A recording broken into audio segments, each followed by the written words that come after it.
Bonjour à tous et bienvenue sur le Dazibao en bref. Désormais, chaque épisode du podcast sera accompagné de sa version abrégée pour les auditeurs pressés.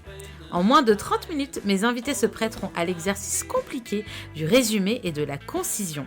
Et pour ceux qui souhaiteront poursuivre la découverte du sujet de recherche de mon invité, je vous invite à écouter la version longue de cet épisode sur le site internet du Dazibao et sur votre plateforme de podcast préférée. Je vous souhaite à tous une excellente écoute.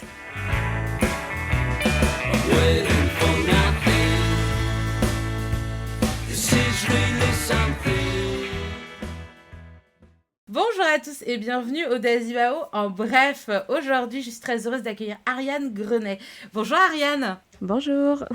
Merci beaucoup d'être avec moi pour discuter de ton mémoire de Master 2 en sciences politiques relations internationales qui s'intitule « L'évolution du déni stratégique au Japon, élément central dans sa stratégie de dissuasion dans la mer de Chine orientale et méridionale ». Et donc tu as réalisé ton mémoire sous la direction du professeur Thierry Balzac à Sciences Po Paris. J'ai tout bon ? Oui, c'est bien ça. C'est bien ça, d'accord. Bon bah Ariane, tu connais le deal. Dans le Dazibao, en bref, on veut pratiquement tout savoir de ton mémoire en moins de 30 minutes. Donc on va pas blablater plus longtemps. Je te tends le micro et on t'écoute avec une grande attention. Ok, merci déjà de m'accueillir pour le Dazibao en bref. J'ai fait mon mémoire du coup sur les questions de déni stratégique du Japon. Et en fait, pourquoi est-ce que j'ai choisi ce sujet ? C'est parce que je trouvais que au Japon, c'était un sujet vraiment très original, vu qu'on a un contexte qui n'est pas du tout comme on l'a dans d'autres pays lorsqu'il s'agit de stratégie de défense, puisqu'au Japon, déjà, il faut savoir que ils n'ont pas le droit d'avoir une armée conventionnelle. C'est régi en fait c'est encadré par l'article 9 de la Constitution japonaise. Et du coup, on va avoir plutôt des forces d'autodéfense qui n'ont le droit que comme leur nom l'indique, de se défendre, surtout en cas d'attaque armée qui menacerait l'existence même du Japon.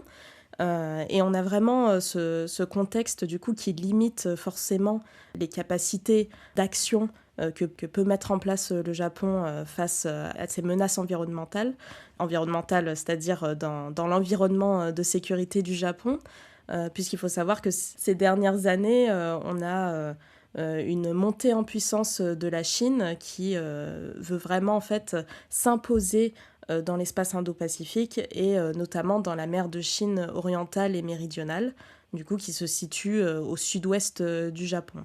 Et là, en fait, on va avoir plusieurs réformes qui vont arriver au cours des dernières années, notamment dans les années 2015, où on a en fait une réinterprétation de l'article 9 de la Constitution japonaise qui va autoriser l'autodéfense collective.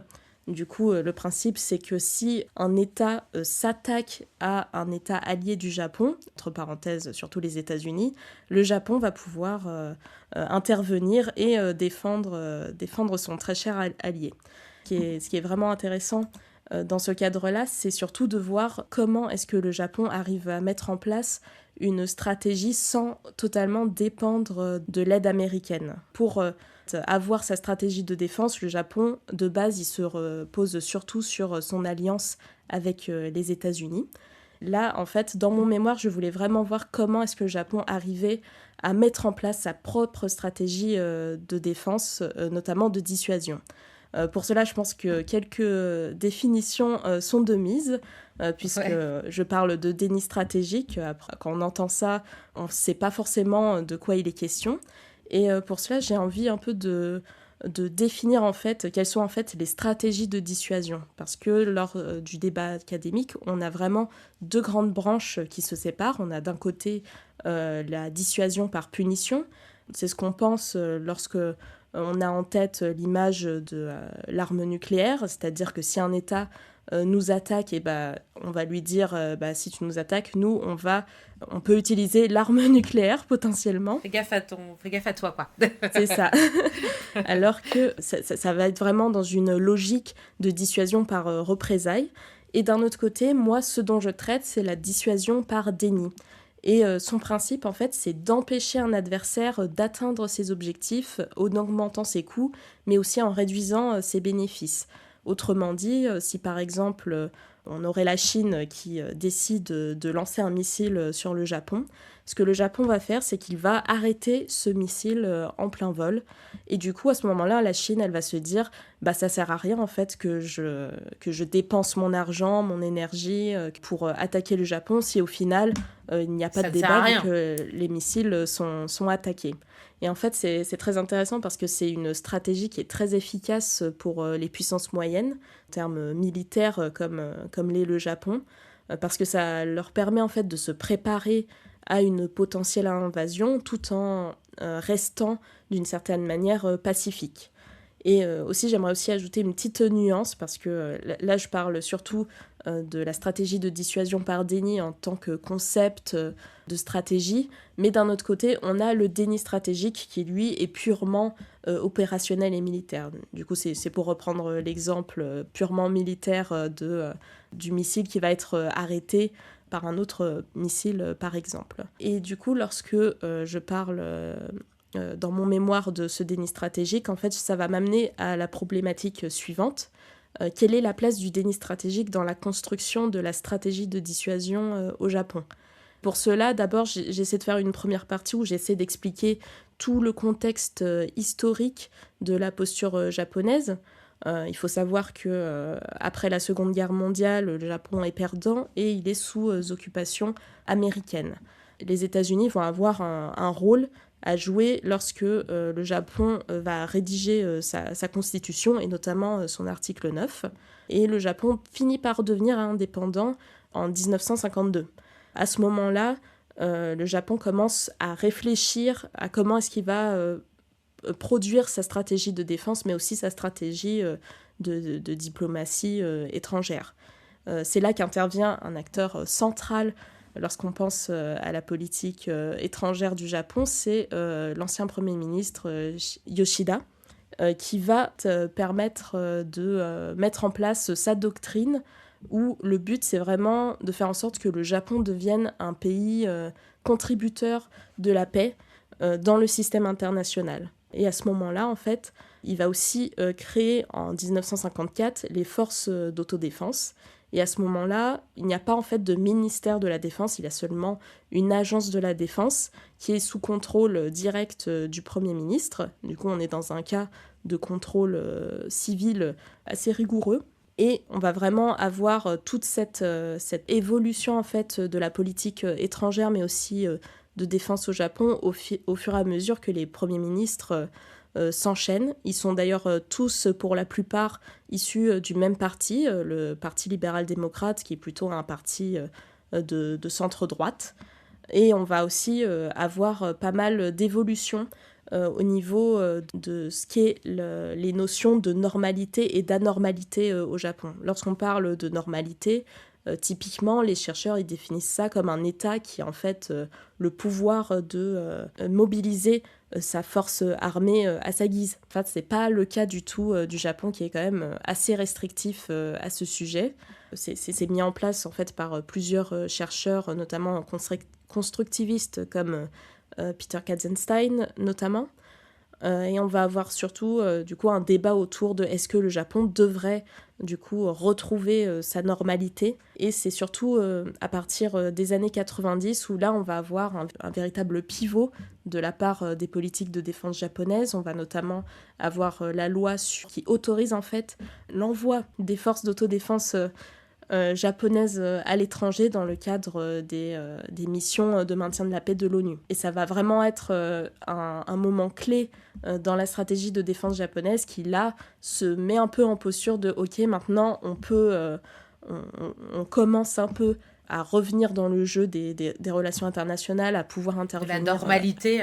C'est ça, à revenir sur le terrain étranger. » Enfin, ça va beaucoup influencer les futures réformes qui arrivent par la suite, notamment celle de 2004, où l'Agence de la Défense devient enfin son propre ministère, le ministère de la Défense. Et par la suite, on va aussi avoir toutes les questions autour de quel serait le rôle des forces d'autodéfense au Japon? Est-ce que leur rôle, c'est vraiment juste d'être présentes sur le territoire en se disant, bon, bah, si elles sont présentes, ça suffit à dissuader? Ou alors, est-ce qu'on commence à réfléchir, est-ce qu'elles pourraient devenir un peu plus dynamiques?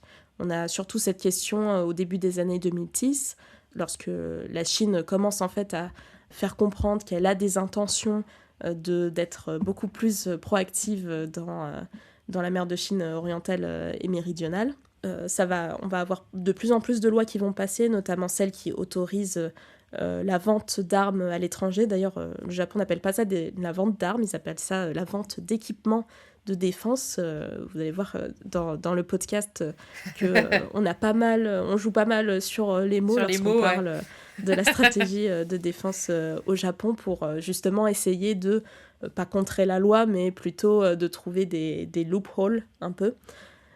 Et tout ça va en fait se concrétiser jusqu'en 2015 où on a cette fameuse loi sur l'autodéfense collective, du coup, qui autorise le Japon à défendre ses alliés. Et ça va continuer en fait jusqu'à présent, surtout en 2022, où le Japon, cette fois-ci, il autorise les équipements de défense de contre-attaque. Les équipements de défense de contre-attaque, ça va être par exemple des missiles longue portée qui, au lieu de détruire le missile qui arrive sur le Japon et qui est dans l'espace aérien japonais, cette fois-ci, il va s'attaquer directement au lieu de lancement du missile. Du coup, là, on est en train vraiment de basculer en fait sur un déni stratégique qui devient de plus en plus actif et de plus en plus offensif. Même si on a toujours pas mal de contraintes législatives et juridiques sur l'encadrement de ces armes. De toute façon, ces armes-là, elles seront pas là tout de suite. Ça va mettre pas mal de temps, le temps qu'elles soient fabriquées et qu'elles puissent être utilisées, de voir aussi dans quel cadre elles vont être utilisées. Et par la suite, dans le deuxième chapitre de mon mémoire, j'essaye aussi de mettre en place quel est en fait l'environnement sécuritaire autour du Japon. Dans mon mémoire, j'ai notamment choisi de me concentrer uniquement sur le cas chinois. On a vraiment de grands en fait, points de tension entre le Japon et la Chine. Tout d'abord, on a le contentieux des îles Senkaku. Les îles Senkaku, qu'est-ce que c'est ? Ce sont un amas d'îles inhabitées qui se trouvent pas très loin de Taïwan, du coup au sud-ouest du Japon, qui sont un point de tension parce que le Japon, comme la Chine, revendique en fait sa souveraineté dans cet espace-là. Et on peut se dire, mais pourquoi est-ce qu'on s'intéresse à cet amas d'îles inhabitées ? Tout d'abord, parce qu'on a déjà des ressources halieutiques, on a des ressources gazières aussi. Du coup, déjà, ça fait pas mal d'intérêt stratégique à avoir ce petit amas d'îles en fait, sous sa souveraineté. Mais aussi, ça permet d'étendre en fait sa zone économique exclusive et du coup d'étendre un peu plus son territoire. Ensuite, le deuxième point de tension qui existe entre la Chine et le Japon, ça va être la menace chinoise sur les îles d'Okinawa. Parce qu'on a vraiment une Chine qui met en avant plusieurs de ces bateaux, que ce soit sa milice, mais aussi ils vont engager des moyens non conventionnels, notamment ils vont envoyer des pêcheurs qui vont juste occuper la zone, qui servent aussi pour faire pression en fait, au Japon notamment, mais pas que. Ils ont aussi des contentions territoriaux avec les Philippines, par exemple, qui d'ailleurs va se rapprocher du Japon pour essayer d'avoir plus de... une force de frappe, quoi. Enfin, force de frappe, exactement. Poids, ouais, c'est ça, ouais. Et du coup, le Japon, pour cela, il a besoin de capacités de défense qui soient vraiment adaptées pour faire face à ces menaces. Pour l'instant, il se repose surtout sur la défense antimissile, du coup avec des systèmes qui vont détecter les missiles et les détruire. Mais comme j'ai dit auparavant, ils essayent vraiment de mettre en place des moyens de plus en plus offensifs pour essayer de pouvoir intervenir plus tôt, de ne pas attendre le dernier moment que le missile soit au-dessus de notre tête pour réagir. Et c'est aussi intéressant, j'ai trouvé dans mon mémoire, d'essayer de faire une étude de cas comparative avec la stratégie de défense de Taïwan, du coup qui se trouve vraiment pas très loin du Japon. Il faut savoir que vu que le Japon est un archipel, on a pas mal d'îles, notamment au sud du Japon, qui se trouvent, dont la dernière île est vraiment à quelques centaines de kilomètres de Taïwan, du coup ce qui montre en fait les intérêts stratégiques communs entre le Japon et Taïwan. Et c'est aussi intéressant de voir un peu les relations entre Taïwan et le Japon, qui sont historiquement assez proches. Tout de même, le Japon il ne reconnaît pas encore la souveraineté de Taïwan, même si ces derniers mois, avec l'arrivée au pouvoir de Sanae Takaichi, les relations entre Taïwan et le Japon sont vraiment en train de se rapprocher de plus en plus. Et ce qui est intéressant aussi, j'ai trouvé dans le mémoire, c'est dans ma 3e partie, j'essaie vraiment de voir en fait quelles sont les limites du déni stratégique au Japon, de voir quelles sont en fait les contraintes technologiques mais aussi législatives. Notamment lorsqu'on parle de cyberdissuasion, en fait, c'est un peu un espace de zone grise dans la législation japonaise, parce qu'il se demande en fait, est-ce qu'on peut considérer une cyberattaque comme une attaque qui vraiment met en péril l'existence même du Japon. Du coup, ils sont en train de travailler dessus. Je sais que Sanae Takaichi aussi, elle s'intéresse beaucoup à ces questions pour faire évoluer le débat à ce sujet. Et on a aussi évidemment les capacités de contre-attaque qui ne sont pas encore prêtes à l'usage, même si les Japonais ont acquis des missiles Tomahawk directement auprès des États-Unis. Du coup, c'est des missiles longue portée qui permettent directement d'attaquer le site d'où est lancée l'attaque, en fait. Et tout ceci, en fait, ça génère des débats politiques au sein de la diète japonaise, qui est l'équivalent du Parlement, avec une droite japonaise qui est vraiment pour cette évolution des capacités de défense du Japon, mais avec une gauche qui est beaucoup plus réticente et qui reste un peu sur cette doctrine Yoshida, cette doctrine qui promeut le pacifisme un peu à la japonaise. On a aussi pas mal de contraintes budgétaires, vu qu'il faut savoir qu'au Japon, historiquement, le budget de la défense ne pouvait pas excéder 1% du PIB du Japon.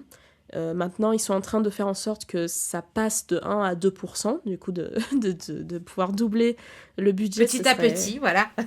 Voilà, oui, mais c'est vrai, c'est doublé, ouais, oui, c'est vrai. Ça changerait pas mal de choses. Et aussi de voir aussi comment est-ce qu'ils peuvent évoluer au niveau du débat national, parce qu'on a eu énormément de changements entre les débats qui se sont produits en 2015 lors de la loi sur l'autodéfense collective qui avait reçu pas mal de désaccords au sein de la population japonaise. Il y avait eu pas mal de manifestations. On était à l'époque à 44% de répondants qui se disaient contre ce changement. Et depuis, en 2022, lorsqu'on a eu justement ces capacités de contre-attaque qui ont été mises en avant, là peut-être qu'on peut aussi blâmer le Covid qui a empêché, entre guillemets, ces manifestations. Mais lorsqu'on regarde aussi les sondages des journaux, que ce soit des journaux à droite comme à gauche, on est quand même entre 55% et 70% des répondants qui sont favorables à l'instauration de ces capacités de contre-attaque. Du coup, on a un peu un sursaut de la population japonaise qui réalise que le Japon se trouve en fait dans une zone sujette à de nombreuses tensions. Mais c'est important aussi de nuancer ce propos-là, puisqu'on a aussi dans les îles justement qui sont au plus proche de ces points de tension, notamment l'île de Yonaguni où le Japon a installé une base militaire depuis 2016, on a la population locale qui s'était dite très opposée plutôt à l'arrivée d'autant de militaires sur cette île, notamment pour des raisons d'inquiétude au sujet de l'autonomie locale. Et en fait, tout ça va m'amener dans vraiment la dernière partie de la partie de mon mémoire, à essayer de m'interroger sur qu'est-ce que devient en fait ce déni stratégique au Japon. Est-ce qu'il devient plutôt offensif? Est-ce qu'on est dans un cas d'hybridation de ces stratégies? Est-ce qu'on peut appeler toujours ça déni stratégique?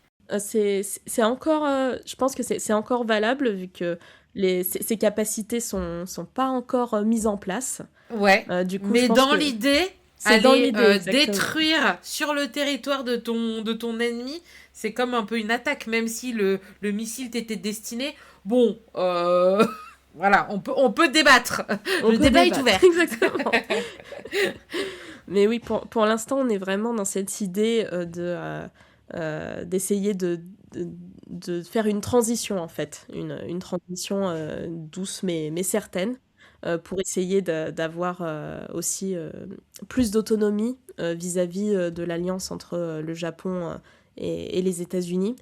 Enfin, le Japon dépend énormément de la protection des États-Unis, vu qu'il est sous son parapluie nucléaire, qu'il héberge des bases américaines aussi.